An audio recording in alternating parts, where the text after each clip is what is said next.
किसान साथियों, आज हम बात करेंगे अगर आपने अपनी गेहूं की फसल की बुवाई पछेती की है, लेट बुवाई की है।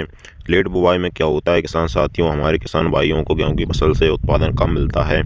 लेकिन आज हम आपको बताएंगे कि आपको पछेती गेहूं की बुवाई अगर आपने की है तो उसमें जोर शोर से कल्लों का भुटाव हो, जिससे आपका पूरा खेत गेहूं की फसल से भर जाए।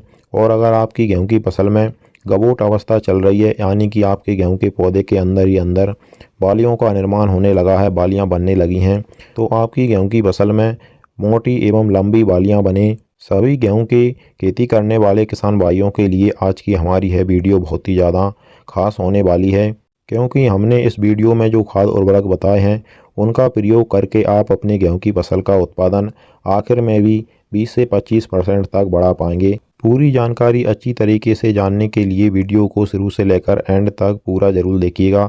और अगर आपने अभी तक हमारे चैनल को सब्सक्राइब नहीं किया हुआ है तो इसी प्रकार से आपकी सही फसलों की सही और समय पर जानकारी सबसे पहले पाने के लिए चैनल को सब्सक्राइब कर लीजिए, वीडियो को लाइक कर दीजिए और ज़्यादा से ज़्यादा हमारे सभी किसान साथियों के साथ इस वीडियो को शेयर भी करिएगा। किसान साथियों, अभी तक चाहे आपने अपनी गेहूं की फसल में किसी भी खाद उर्वरक का प्रयोग कर लिया हो, फिर भी आपकी गेहूं की फसल में हल्का हल्का पीलापन है। आपकी गेहूं की फसल इतनी शानदार आपको नहीं दिखाई दे रही है जितनी शानदार होनी चाहिए। आपका पूरा खेत फसल से भरा भरा नहीं लगता है। आपकी गेहूं की फसल में कल्लों का भुटाव ज़्यादा नहीं हुआ है, तो आप इन खाद उर्वरकों का प्रयोग जल्दी ही कर लीजिए जो हम आपको इस वीडियो में बता रहे हैं। सबसे पहले हम जानते हैं किसान साथियों की गेहूं की फसल में हमें आखिरी खाद कब देना चाहिए। तो किसान साथियों, गेहूं की फसल में आखिरी खाद देने का सही समय होता है जब आप अपनी गेहूं की फसल में दूसरी सिंचाई करते हैं, दूसरा पानी लगाते हैं, तो उस समय पर आपको गेहूं की फसल में आखिरी खाद दे देना चाहिए। यानी कि 40 से 50 दिन के मध्य आपको गेहूं की फसल को दूसरा खाद और आखिरी खाद दे देना चाहिए। आखिरी खाद को आप दूसरा खाद भी बोल सकते हैं। दूसरे खाद में ही हमें सभी खाद उर्वरकों की पूर्ति गेहूं की फसल में कर देनी चाहिए, क्योंकि यही वो समय होता है जब हमारी गेहूं की फसल में अधिक से अधिक कल्लों का फुटाव चलता है। और जो कम फसल अवधि वाली वैरायटियां होती हैं, यानी कि जो जल्दी पकने वाली वैरायटियां होती हैं, उनमें 50 से 55 दिन में गबोट अवस्था आ जाती है, यानी कि बालियों का निर्माण पौधे के अंदर होने लगता है। तो इस समय पर हमें गेहूं की फसल में दूसरी सिंचाई भी कर देनी चाहिए और दूसरा खाद भी इस समय पर गेहूं की फसल को दे देना चाहिए। अब इस दूसरे एवं आखिरी खाद में किसान साथियों आपको क्या क्या लेना है, इसके बारे में भी अच्छी तरीके से जान लेते हैं। सबसे पहले किसान साथियों, इस समय पर आपको दूसरे यूरिया का प्रयोग तो अपनी गेहूं की फसल में करना ही करना है। हमारे कुछ किसान भाई गेहूं की फसल में एक ही बार यूरिया डाल देते हैं, दूसरे यूरिया का प्रयोग वह अपनी गेहूं की फसल में नहीं करते हैं।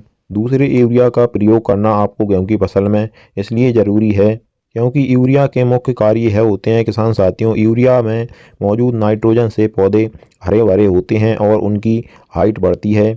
यूरिया से गेहूं के तने मजबूत होते हैं और गिरने से बचते हैं। यूरिया से गेहूं के पौधों का विकास तेजी से होता है।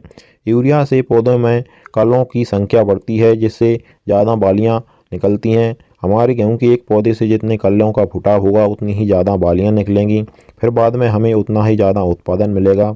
यूरिया से फसल की पैदावार बढ़ती है और यूरिया से गेहूं के दानों का आकार बड़ा और भारी होता है, जिससे गेहूं की गुणवत्ता और बाजार मूल्य में बढ़ोतरी होती है। यूरिया से गेहूं में प्रोटीन की मात्रा बढ़ती है, जिससे गेहूं का पोषण मूल्य बढ़ता है। यूरिया की मात्रा की बात करें तो किसान साथियों, दूसरी बार में एवं आखिरी बार में गेहूं की फसल को आपको 40 से 45 केजी प्रति एकड़, यानी 2 बीघा खेत में आपको 40 से 45 केजी यूरिया का प्रयोग करना चाहिए। जो ज़्यादा उत्पादन देने वाली वैरायटियां हैं किसान साथियों, लंबी फसल अवधि वाली वैरायटियां हैं, यानी कि जो ज़्यादा दिन में पक कर के तैयार होती हैं, उनमें आपको 45 केजी प्रति 1 एकड़ में यूरिया का प्रयोग करना चाहिए और अन्य वैरायटियों में आप 40 केजी प्रति एकड़ यूरिया का प्रयोग कर सकते हैं। अब इसी यूरिया में मिला करके किसान साथियों आपको 2 खास चीज़ों का प्रयोग भी जरूर करना चाहिए। पहला है किसान साथियों सल्फर। सल्फर का प्रयोग भी इस समय पर आखिरी यूरिया में मिला करके आपको जरूर करना चाहिए, क्योंकि भारत में सभी क्षेत्रों में मिट्टी में सल्फर की कमी ज़्यादा पाई जा रही है। गेहूं की फसल की बात करें तो गेहूं की फसल में सल्फर के चौका देने वाले फायदे होते हैं। सबसे पहला फायदा तो यही होता है कि अगर यूरिया के साथ में मिला करके हम सल्फर का प्रयोग गेहूं की फसल में करते हैं तो इससे यूरिया की क्षमता 2 गुनी हो जाती है और पौधे को यूरिया धीरे धीरे सल्फर प्रोवाइड कराता है, जिससे लंबे समय तक पौधे को नाइट्रोजन की कमी नहीं होती है। दूसरा, गेहूं की गुणवत्ता बढ़ाने में सल्फर की अहम भूमिका होती है। सल्फर से गेहूं में तीखापन, तेज सुगंध, प्रोटीन और चीनी की मात्रा बढ़ती है। सल्फर से फसल की परिपक्वता जल्दी होती है। सल्फर से पौधों की रोग प्रतिरोधक क्षमता अधिक बढ़ जाती है। सल्फर से सूखे से लड़ने की क्षमता पौधों में ज़्यादा बढ़ जाती है। सल्फर से पौधों में बीमारियों की घटनाओं में कमी आती है, यानी कि पौधे में बहुत कम बीमारियां लगती हैं। सल्फर से गेहूं की फसल का जो पौधा होता है वह स्ट्रेच में नहीं आता है, यानी कि अधिक ठंड, अधिक गर्मी और तापमान जब ऊपर नीचे होते हैं तो सल्फर पौधे को इस स्ट्रेच में नहीं आने देती है। सल्फर से हमारी मिट्टी में तो सुधार होता ही है और पौधे में भी प्रकाश संश्लेषण की क्रिया सल्फर बढ़ाता है। इसीलिए किसान साथियों, इस समय पर आपको यूरिया में मिला करके सल्फर का प्रयोग अपनी गेहूं की फसल में ज़रूर करना है। सल्फर की इस समय पर मात्रा की बात करें तो आपको 3 केजी प्रति एकड़ के हिसाब से यूरिया में मिला करके इस समय पर सल्फर का प्रयोग करना चाहिए। यूरिया में इस समय पर मिलाने वाली सल्फर की बात करें तो जो पाउडर फॉर्म में सल्फर आती है 80% या 90% में भी आपको मिल सकती है, उसका प्रयोग आपको करना है। और अगर आपने पहले अपनी फसल में सल्फर का प्रयोग नहीं किया है तो आप इसकी मात्रा और बढ़ा भी सकते हैं। इसके बाद किसान साथियों, इस समय पर अगर आप इस एक खास चीज़ का प्रयोग और अपनी गेहूँ फसल में कर लेंगे तो आपको इससे चौंका देने वाले रिजल्ट अपनी फसल में मिलेंगे। वह खास चीज़ है किसान साथियों टाटा की रैली गोल्ड। टाटा की रैली गोल्ड में किसान साथियों माइक्रो राजा है, ह्यूमिक एसिड है, अमीनो एसिड है, सीवीड भी इसमें पाया जाता है और इसमें विटामिन, एंजाइम जैसे और भी खास पोषक तत्व पाए जाते हैं, जिससे यह गेहूं की फसल में बहुत ही शानदार वर्क करती है।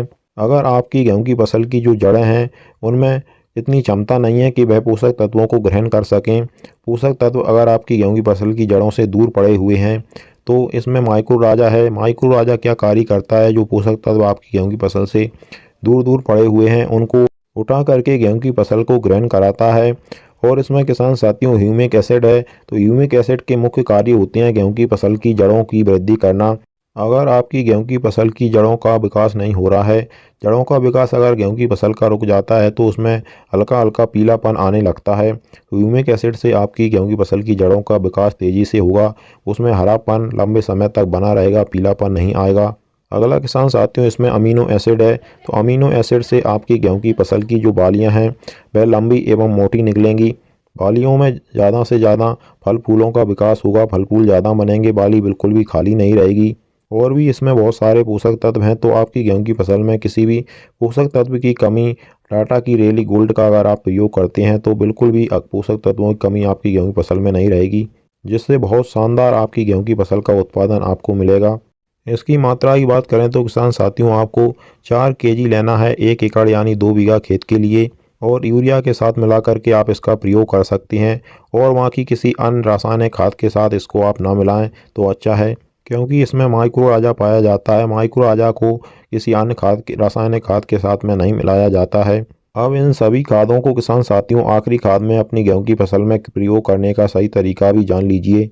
अगर किसान साथियों गेहूं की फसल में आखिरी खाद में आप यूरिया के साथ मिला करके सल्फर और टाटा के रैली गोल्ड का प्रयोग कर रहे हैं तो आपको पानी लगाने से पहले अपनी गेहूं की फसल में इनका छिड़काव कर देना है। उसके बाद में आपको अपनी गेहूं की फसल में सिंचाई करनी है। आप एक बार किसान साथियों अपनी गेहूं की फसल के थोड़े से हिस्से में ही सही इनका प्रयोग करके देखिए, आपको चौंका देने वाले रिजल्ट मिलेंगे। किसान साथियों, आज की अगर आपको हमारी दी गई जानकारी थोड़ी सी भी हेल्पफुल लगी हो तो आप हमारी वीडियो को लाइक, चैनल को सब्सक्राइब और बाकी अन्य किसान भाइयों के साथ शेयर भी करिएगा।